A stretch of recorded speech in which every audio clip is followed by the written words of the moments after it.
Os 10 artistas favoritos do Lordão, dessa vez os gringos. Então eu coloquei aqui o primeiro artista favorito, eu coloquei o Chopin. Por quê? Sem dúvida alguma é o meu músico favorito, porque eu toco um monte de música dele, é o cara que eu mais toco. Eu tenho um monte de livro aqui, ó. Livro dos Noturnos, livro das Mazurcas, livro dos estudos, livros das polonesas. Eu tenho valsa, eu tenho de tudo do Chopin. Eu adoro. Chopin fez essa música aqui. Ele fez essa. Ele fez essa. Ele fez essa.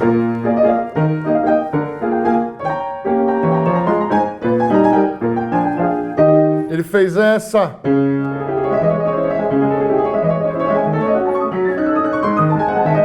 Ele fez essa.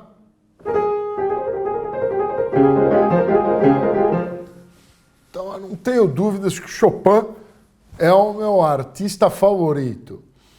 E por quê? Provavelmente por causa dos desenhos animados, tá? Então você vê como tudo vem da infância. Eu assisti o Pica-Pau, que tem todas essas músicas aqui, Tom e Jerry, todos esses desenhos tocavam essas músicas, então eu gosto disso. Então aí você vê que a criança ela tem que ser bem estimulada, ela tem que ser estimulada com música clássica. Se você ficar tocando música ruim para ela, principalmente essas músicas brasileiras aí que tocam agora, cheiro e grosseria, a criança não vai desenvolver bem, né? Isso é nítido. Ela vai gostar de coisas ruins, de coisa ruim. Então, você quer ser um bom exemplo para o teu filho, mostra música clássica para ele, tá? Principalmente quando ele é bem jovem. Depois ele vai crescendo lá, chega nos 15 anos, você não vai mais ter controle, aí ele vai ouvir as porcarias. Mas você consegue, quando ele é jovem, tentar dar um pouco de cultura para ele. Próximo artista favorito que eu peguei, Scott Joplin, né? Scott Joplin é o que fez essa música.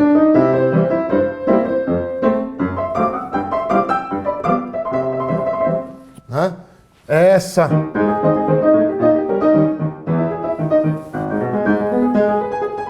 Também toco um trilhão dessas músicas aí que chamam-se ragtime. Para quem não sabe, o que é um ragtime? Ragtime eu falo que é música de salão, né? Música de faroeste, mas não é uma boa nomenclatura. Ragtime ele é o avô do jazz, né? Para quem gosta de jazz, o jazz nasceu do ragtime. Foi esse cara que fez, o Scott Joplin, ele que criou esse estilo, né? Que é um estilo incrível, estilo que eles dizem honky-tonk, né? O que é honky-tonk que aparece lá no teu teclado?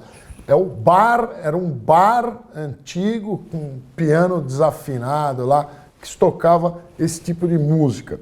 Então, sem dúvida alguma, Scott Joplin, favoritaço do Lordão, senão eu não ia tocar tantas músicas. Você quer saber qual é o seu compositor favorito? Veja qual o compositor que tem mais músicas que você toca. Não adianta você pegar e falar assim, o meu compositor é o Villa-Lobos, mas você não toca nenhuma música do Villa-Lobos, então você não gosta. É mentira. As músicas que você gosta são aquelas que você toca, a não ser que você não toque nenhum instrumento.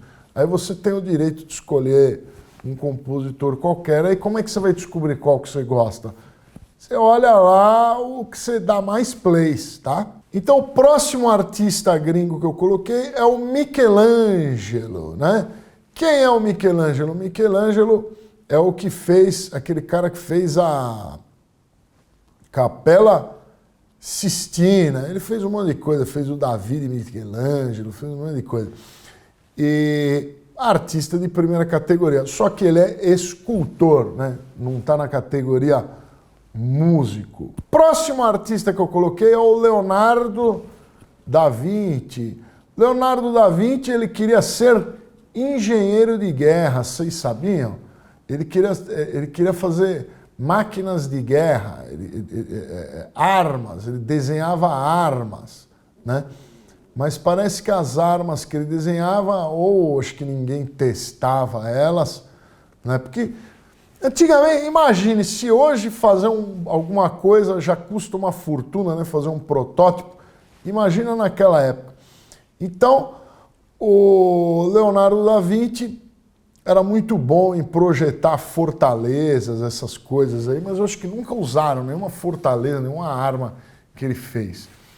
Em compensação, ele nos deixou aqui grandes obras de arte como a Mona Lisa. E a Mona Lisa do Louvre, para quem não sabe, não existe uma Mona Lisa só não, tá?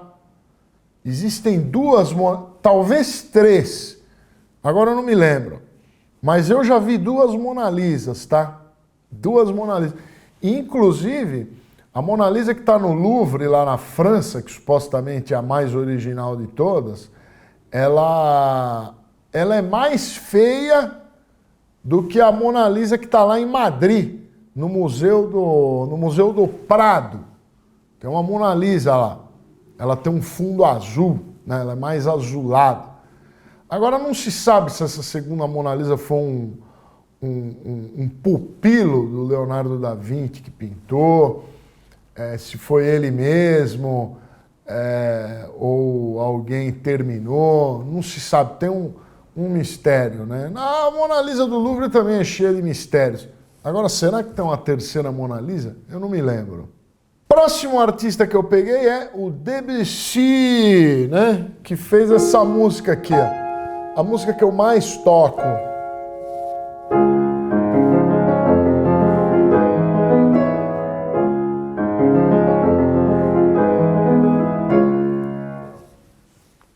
Eu não toco muita música do Debussy, não, tá? Eu toco 3 ou 4. Toco umas 4.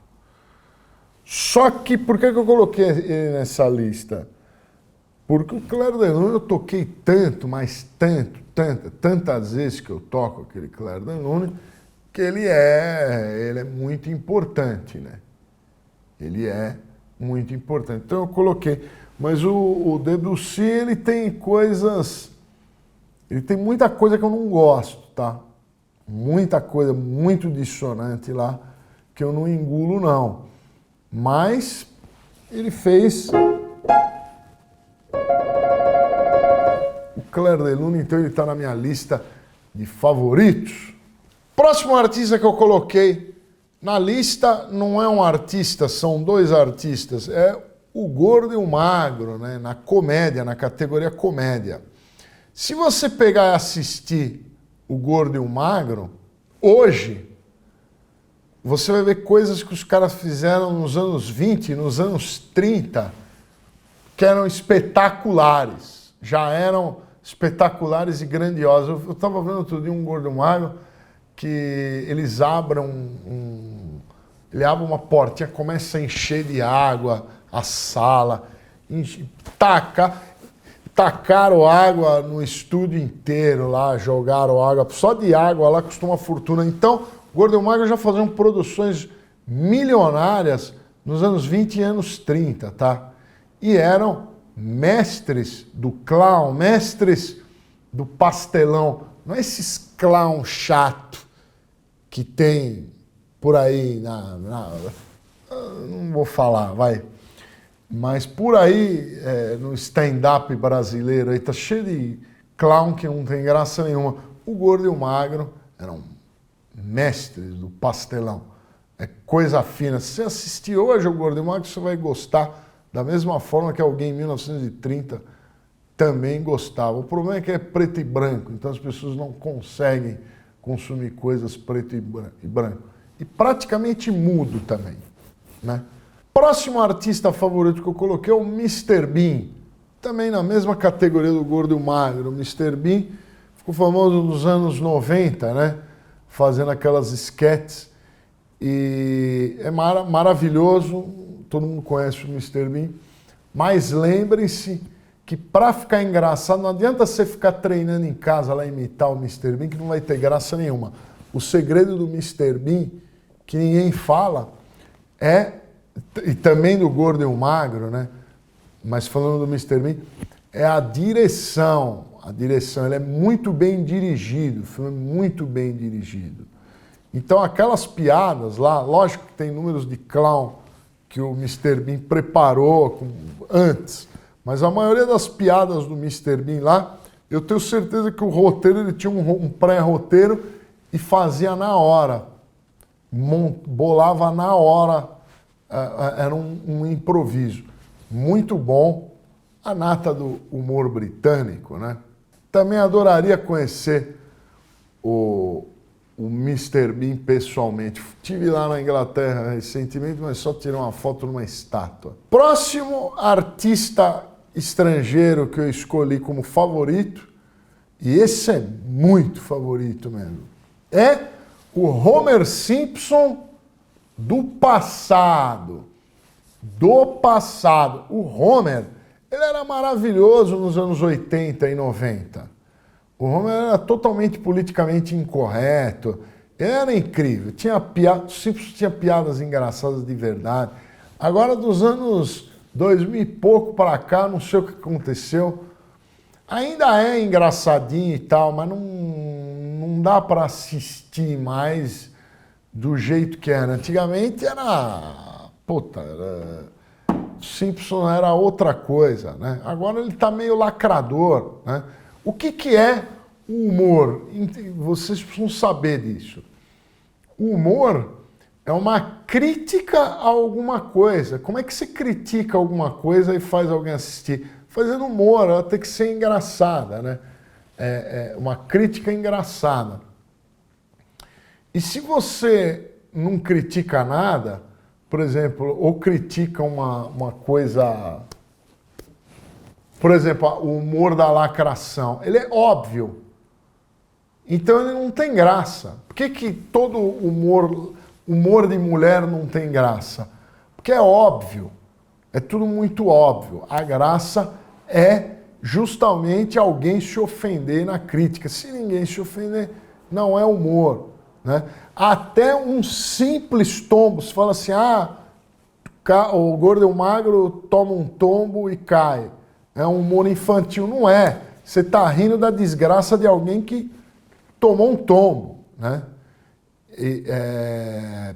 Então não venha você lacrar em cima de mim aí, que isso é muito feio. Humor é criticar alguma coisa e você deve ter o direito de criticar o que você quiser. O próximo que eu coloquei é o Kiko do Chaves. Eu gosto muito do Kiko do Chaves. Ele tem humor corporal, ele tem humor facial, ele fazia aquelas caras engraçadas. O Kiko é um cara muito engraçado, mas sem o Chaves, obviamente, eu acredito que ele não teria feito sucesso. O Kiko era mais engraçado do que o Chaves, mas o Chaves era o dono do programa, ele que tocava aquele negócio todo lá, né? Então ele é o Chaves, sem dúvida, é o cara mais importante, né? Sem o Chaves, a gente não ia conhecer o Kiko, nem o Seu Madruga, nem Chiquinha, nem ninguém. E em último lugar, né, eu coloquei o Franz Liszt, né, que é o melhor pianista de todos os tempos, provavelmente o pianista mais violento que já existiu. Só que o Liszt, ele tem muita música, mas ninguém conhece, ele tem muita coisa chata também. Só que ele fez a música mais importante para piano do mundo, que é a Rapsódia Húngara número 2, que é essa aqui.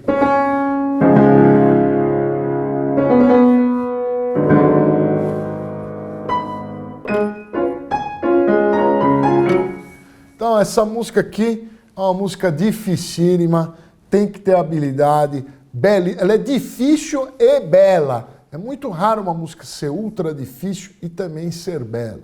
E o Liszt conseguiu fazer nessa música aqui. Então, Paulo Liszt, um compositor que eu admiro muito, adoro, artista de primeiríssima categoria.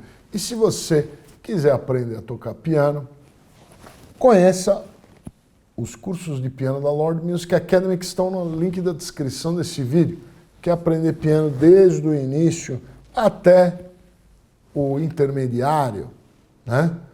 Conheça a Lord Music Academy. Lá você assiste aulas que vai ter aula de arpejo, aula de escala, exercícios, músicas.